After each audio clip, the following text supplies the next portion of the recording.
नमस्कार दोस्तों, स्वागत है आपका अपने ऑनलाइन लर्निंग परिवार TWD में। आज हम विज्ञान प्रश्न पत्र 2020 हल कर रहे हैं। यह DLED फर्स्ट सेमेस्टर विज्ञान का प्रश्न पत्र आपको पता ही है, 1 आवर का पेपर होता है, पूर्णांक 50 नंबर का होता है। तो हम पहले ऑब्जेक्टिव टाइप क्वेश्चन देखते हैं, 1 नंबर के आते हैं। तो पहला प्रश्न हो जाएगा आपका, घर्षण बल निर्भर करता है, किस पर निर्भर करता है? सतह की प्रकृति पर निर्भर करता है, क्षेत्रफल पर निर्भर करता है, आयतन पर निर्भर करता है या उपयुक्त सभी पर निर्भर करता है। तो ये पहला क्वेश्चन था। तो किस पर निर्भर करता है घर्षण बल? ये आपकी सतह पर भी निर्भर करता है, क्षेत्रफल में निर्भर करता है, आयतन पर भी निर्भर करता है। तो आपका ऑप्शन डी सही हो जाएगा, उपयुक्त सभी पर। तो आइए अगला क्वेश्चन देख लेते हैं। अगला क्वेश्चन है, ये आपका है सेकेंड नंबर का। SI पद्धति में बल का मात्रक होता है, न्यूटन मीटर स्क्वायर होता है, मीटर पर सेकंड होता है, केजी मीटर पर सेकंड स्क्वायर होता है या जूल पर सेकंड होता है। तो ये आपके 4 ऑप्शन है। तो ये आपका SI मात्रक बल का क्या होता है, ये आपको बताना है। तो ये आपका ऑप्शन सी सही हो जाएगा कि ग्राम मीटर पर सेकंड स्क्वायर, ये आपका यूनिट हो जाएगी। अगला क्वेश्चन देख लेते हैं। तीसरा क्वेश्चन आपका है, बर्तन बनाने वाले कुम्हार की चाक की गति कैसी होती है? दोलन गति होती है, सरल रेखीय गति होती है, घूर्णन गति हो गई या वृत्तीय गति होगी। ये 4 ऑप्शन है, इसमें आपको बताना कौन सा ऑप्शन हो जाएगा। तो दोलन गति होती है, जहाँ पे एक पिंड होता है, ये दोनों तरफ मूव करता है। सरल रेखीय गति सीधी गति होती है और वृत्तीय गति एक वृत्त के चारों तरफ गति होती है। तो ये आपका ऑप्शन कौन सा सही हो जाएगा? ये आपका ऑप्शन सही हो जाएगा सी ऑप्शन, ये आपका घूर्णन गति हो जाएगी। अगला क्वेश्चन देखते हैं।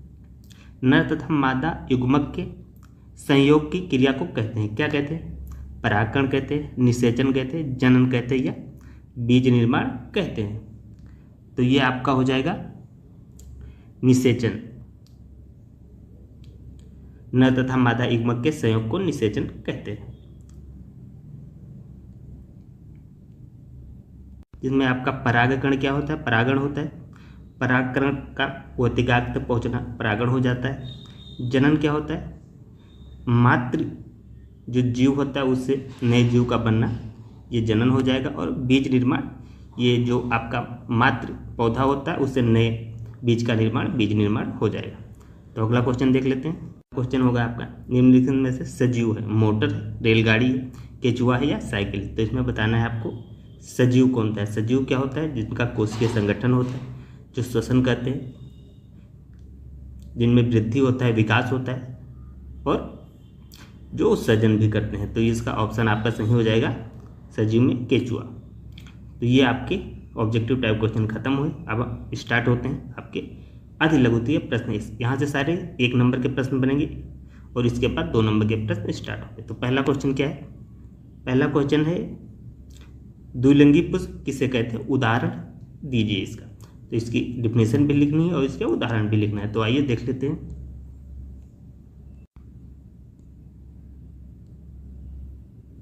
द्विलिंगी पुष्प किसे कहते हैं? उदाहरण, ऐसे पादप जिनमें नर जनन अंग व मादा जननांग दोनों ही पाए जाते हैं, उन्हें द्विलिंगी पुष्प कहते हैं। जैसे आपका हो गया खीरा, हो गया आपका, ये हो गया आपका, दूसरा होगा नारियल, तीसरा हो गया आपका अखरोट, फिर चीड़। ये सारे के सारे द्विलिंगी पुष्प होते हैं। अगला क्वेश्चन देखते हैं। आपका है, वर्धी प्रजनन या कायिक प्रजनन किसे कहते हैं? ठीक है, उदाहरण दीजिए। तो ये आपका क्वेश्चन हो जाएगा, पौधों के किसी कायिक अंग से, जैसे आपका पत्ता हो गया, तना हो गया, जड़ का उपयोग करके नया जो पौधा तैयार होता है, ये प्रक्रिया जो होती है वर्धी प्रजनन या कायिक प्रजनन होता है। ठीक, इसका एग्जाम्पल जैसे ले लेते हैं, अमरूद हो गया या शकरकंद या पुदीना हो गया। इनमें क्या होता है कि छोटी छोटी अपस्थानिक कलियां होती हैं और ये क्या होती है, धीरे धीरे ये पूर्ण विकसित हो जाती है कलियां और नया पौधा बन जाता है। तो ये इसका एग्जाम्पल हो जाएगा। ये वृद्धि करके क्या करते हैं, ये पूर्ण रूप से पौधे में बन जाते हैं। तो ये हो जाएगा। अगला क्वेश्चन देख लेते हैं। अगला क्वेश्चन है, बहुत प्यारा क्वेश्चन है, दोलन गति किसे कहते हैं?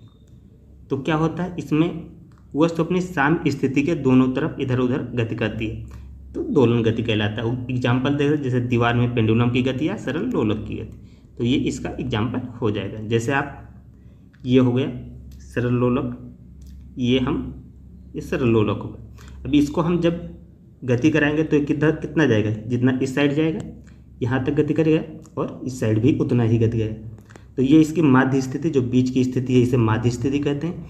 ये इस साइड भी गति करेगा और इस साइड भी गति करेगा, ठीक है। तो ये दोलन गति का एग्जाम्पल हो जाएगा। आइए अगला प्रश्न देख लेते हैं। अगला प्रश्न है, पेशीय बल किसे कहते हैं, उदाहरण दीजिए। तो जो हम पेशी से कोई काम करते हैं, जब हम, जैसे मनुष्य हो गया, पशु हो गया, अन्य जंतु अपनी जो मांसपेशियों का प्रयोग करते हैं जब, तो ये क्या होता है, ये पेशीय बल का उदाहरण है। जैसे हम कोई चीज़ को उठाते हैं, मेज उठा रहे, कुर्सी को है, या हम गेंद को फेंकते हैं, तो ये सब किसके एग्जाम्पल हो गए, ये पेशीय बल के एग्जाम्पल हो गए। जैसे हम एक उदाहरण देख लेते हैं, फुटबॉल खेलते समय पैरों से ठोकर मारने में पेशीय बल होता है। जैसे पैर से हम फुटबॉल को ठोकर मारते हैं, तो इसमें कौन सा बल का प्रयोग किया था, ये पेशीय बल का प्रयोग किया जाता है। तो आइए अगला क्वेश्चन देखते हैं। अगला क्वेश्चन है, पदार्थ की तीनों भौतिक अवस्थाओं का उल्लेख कीजिए और एक एक एग्जाम्पल भी देने। तो सबसे पहले आप ठोस देख लेते हैं, ये आपका ठोस होगा। ठोस का क्या होता है कि इसकी आकृति होती है और आयतन दोनों निश्चित होता है। जैसे आपका मेज हो गया, कुर्सी हो गई आपकी,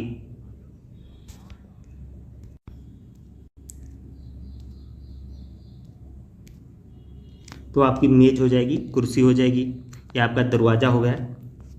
ये सारे एग्जाम्पल आपके ठोस के हो जाएंगे।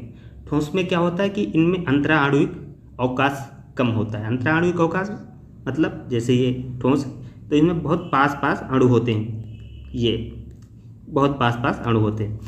और ठोस क्या होता है कि इनकी आकृति भी फिक्स होती है। अब आइए हम अगला देख लेते हैं। अगला हो जाएगा आपका द्रव हो जाएगा। इसको हम देख लेते हैं द्रव को। द्रव की जो आकृति होती है निश्चित नहीं होती, किंतु इसका जो आकार होता है ये आकार निश्चित होता है। जैसे आप उदाहरण के लिए पानी ले लीजिए। अब पानी को हम गिलास में डालते हैं तो गिलास का आकार ले लेता है, इसको जग में डालते हैं तो जग का, बाल्टी में डालते हैं तो बाल्टी का आकार ले लेता है, और जब हम इसको टब में डालते हैं तो टब का आकार ले लेता है, थाली में डालते हैं तो थाली का आकार ले लेता है। मतलब इसकी पानी की जो आयतन तो है वो तो निश्चित है, मगर जो आकृति है ये जिस शेप में डालते हैं उसी का ये रूप ले लेता है। इसमें क्या होता है कि जो ये आणविक अवकाश जो होता है, अंतराणुविक अवकाश, इसमें ठोसों से ज़्यादा होता है। इसमें दूरी जो एक अणु से दूसरे अणु की दूरी होती है ये ज़्यादा होती है, ये ठोसों की अपेक्षा। अब आइए अगला एग्जाम्पल ले लेते हैं। अगला कौन सा है, अगला आपका हो जाएगा गैस। इसको हम देख लेते हैं। गैस में ना तो आकृति निश्चित होती है और ना ही इसका कोई आकार निश्चित होता है। जैसे आपका एग्जाम्पल ले ले वायु।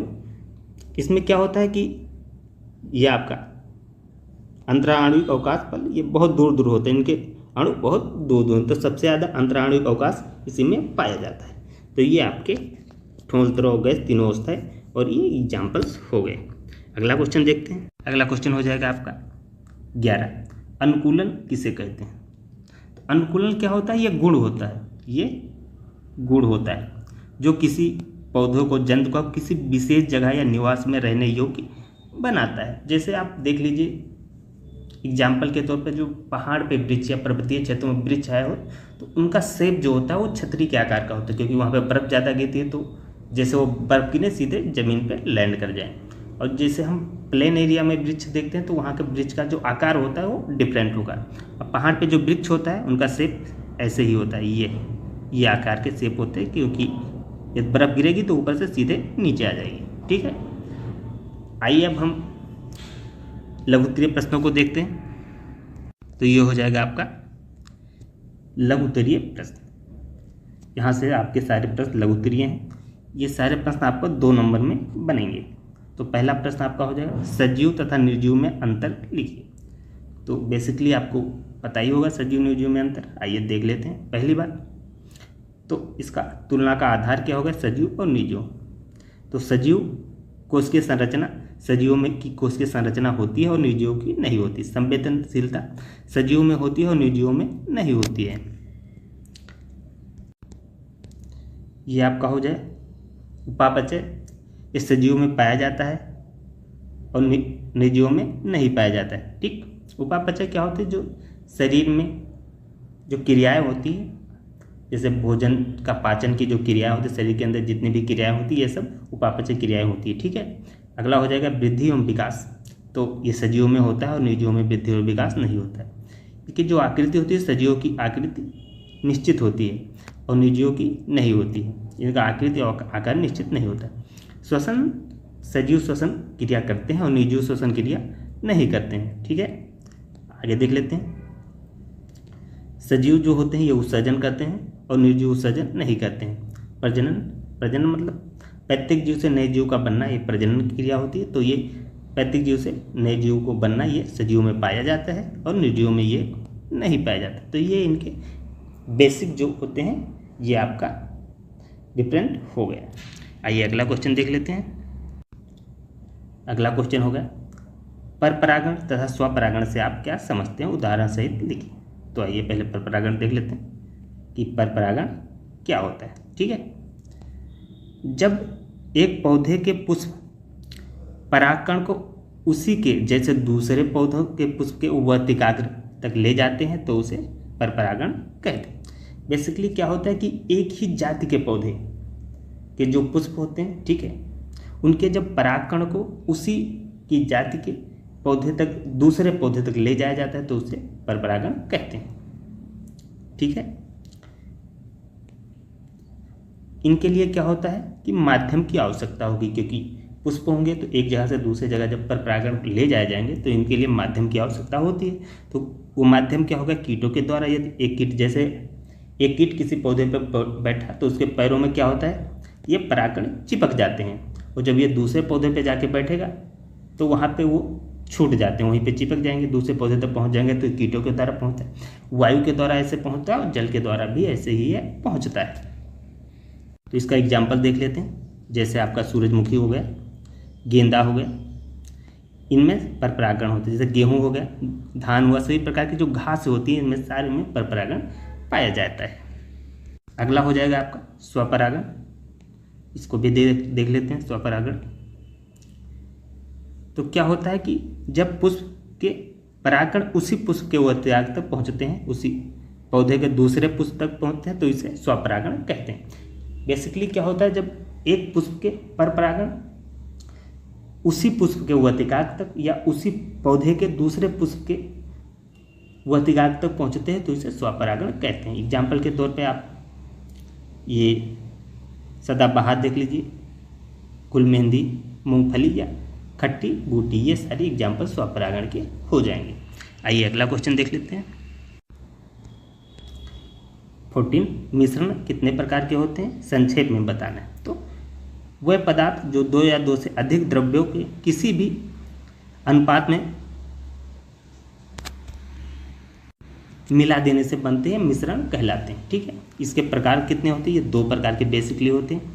पहला हो जाएगा समांगी मिश्रण। ठीक है, समांगी मिश्रण क्या होता है?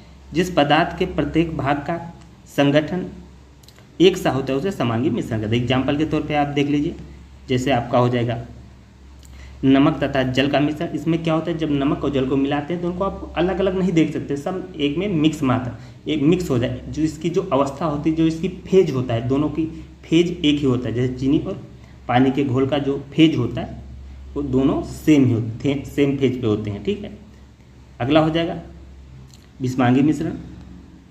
इसमें क्या होता है कि सही से मिक्स नहीं होते, ये संगठन जो इनका होता है ये एक सा नहीं होता है, इसे विषमांगी मिश्रण कहते हैं। जैसे आपका जल का होगा, तेल का मिश्रण होगा, जैसे आप रेत को पानी में मिलाएंगे, ठीक है, या लोहे की जो लोहे को छीलेंगे उसको यदि आप रेत में मिलाएंगे या पानी में मिलाएंगे तो ये इसके विषमांगी मिश्रण के एग्जाम्पल हो जाएंगे। आइए अगला देख लेते हैं। तो एक क्वेश्चन पूछा गया था, 20 मीटर पर सेकंड की चाल से चलने वाली वस्तु 120 मीटर की दूरी कितने समय में तय करेगी? तो ये आपका फॉर्मूला हो जाएगा, चाल बराबर दूरी बटा समय, ये फॉर्मूला होता है।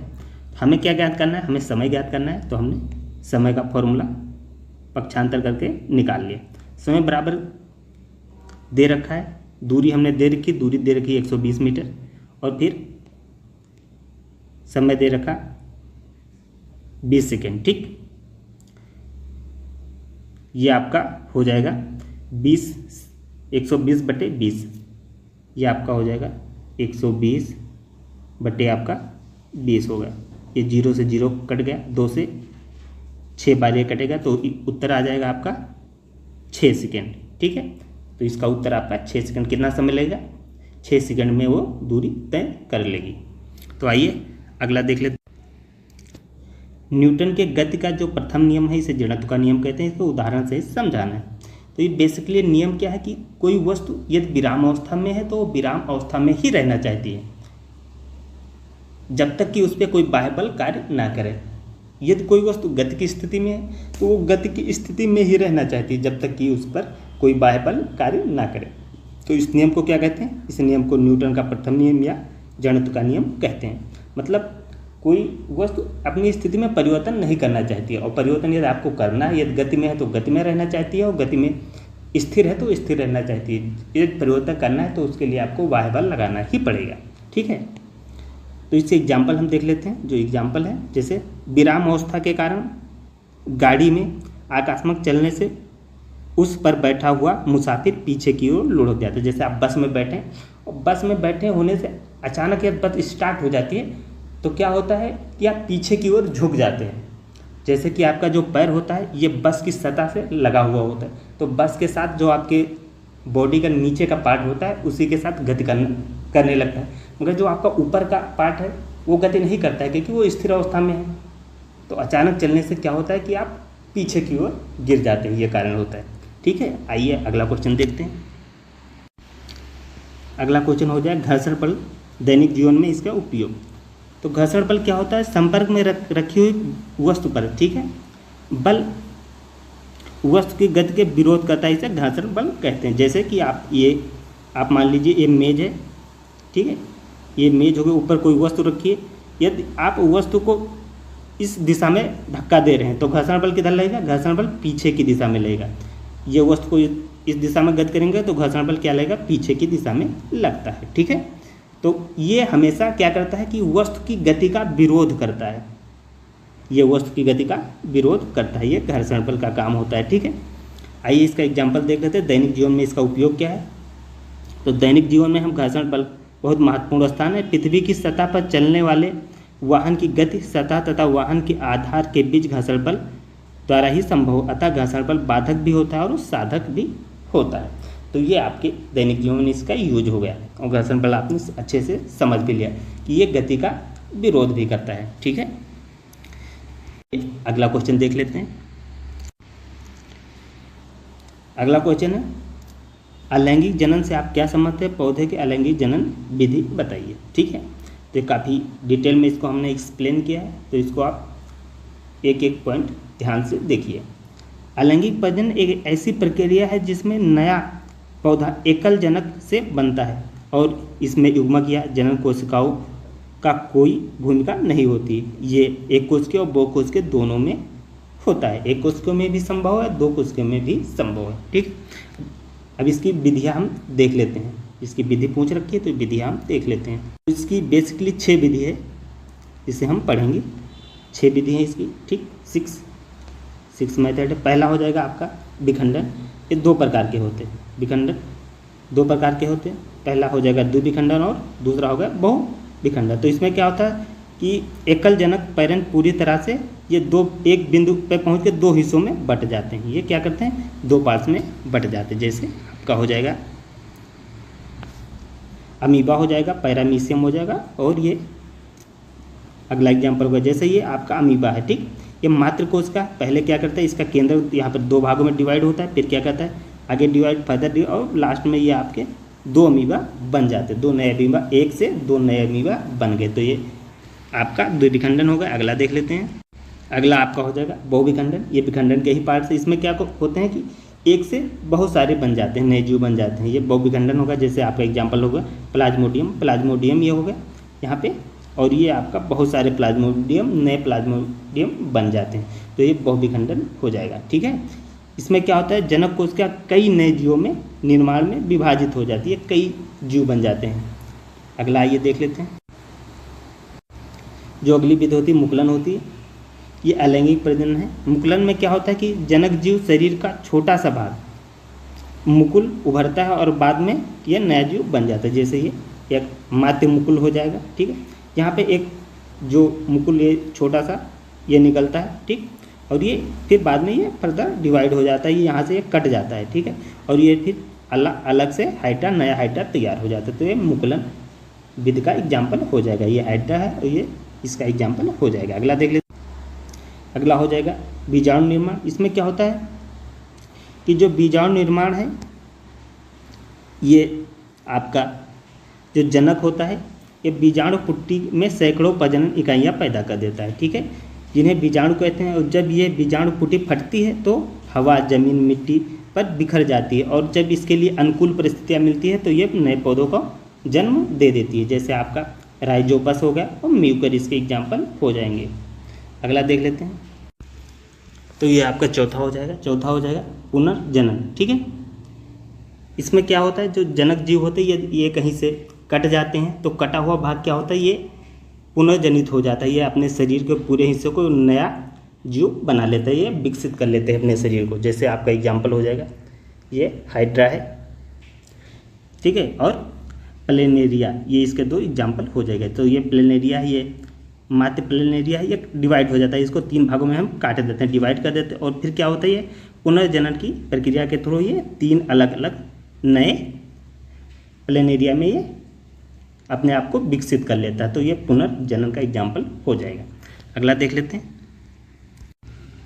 अगला हो जाएगा आपका खंडन। इसमें क्या होता है कि ये सरल संरचना वाले बहुकोश के पातों जैसे स्पाइरोगाइरा होगा का फिलामेंट छोटे छोटे टुकड़ों में टूट कर प्रत्येक नए तंतु में विकसित हो जाता है। तो ये आपका स्पाइरोगाइरा, मात्र स्पाइरोगाइरा हो गया। तो ये आपका मात्र स्पाइरोगाइरा हो गया, ठीक है। ये मूल स्पाइरोगाइरा है, डिवाइड हो गया, विखंडन के द्वारा डिवाइड होगा, 3 पार्ट में डिवाइड होगा और आगे चल के ये आपके ये 3 स्पाइरोगाइरा में विकसित हो गए, नए स्पाइरोगाइरा में विकसित हो गए। तो ये खंडन विधि हो गया। आइए अगला देख लेते हैं। अगला जो 6 नंबर का होगा ये कायिक प्रवर्धन होगा। इसमें क्या होता है कि कायिक अंगों द्वारा नए पौधे जन्म देते हैं, ठीक है। तो ये कायिक प्रवर्धन हो जाएगा, ठीक है। ये अलैंगिक प्रजनन का एक प्रकार है। जैसे आप गुलाब देखा होगा आपने, तो गुलाब को क्या कहते हैं, इसकी टहनी हम काट के लगा देते तो नया पौधा बन जाता है, ठीक है। जैसे आपने आलू देखा हो, आलू को हम छोटे छोटे टुकड़ों में काट के इसको उगाते हैं और फिर ये आपका अजूबा हो जाएगा। ये इसमें क्या होता है पत्ती होती है, पत्तियों पे क्या होता है ये नया पौधा पत्तियों के थ्रू बन जाता है। वो आलू में आपको पता ही कि ये पर्वसंधियाँ कायिक प्रवर्धन में सहायक होती हैं। तो ये आपके क्वेश्चन कंप्लीट हो गए सर। आप लोग कमेंट करके बताइएगा ये क्लास आप लोगों को कैसी लगी। इसे लाइक करें, शेयर करें और चैनल को सब्सक्राइब करके बेल आइकन दबा दें। पीडीएफ के लिए आप लोग टेलीग्राम ग्रुप ज्वाइन कर लें, जिसका लिंक आपको कमेंट बॉक्स में मिल जाएगा। तो इस क्लास में इतना ही। जय हिंद, जय भारत।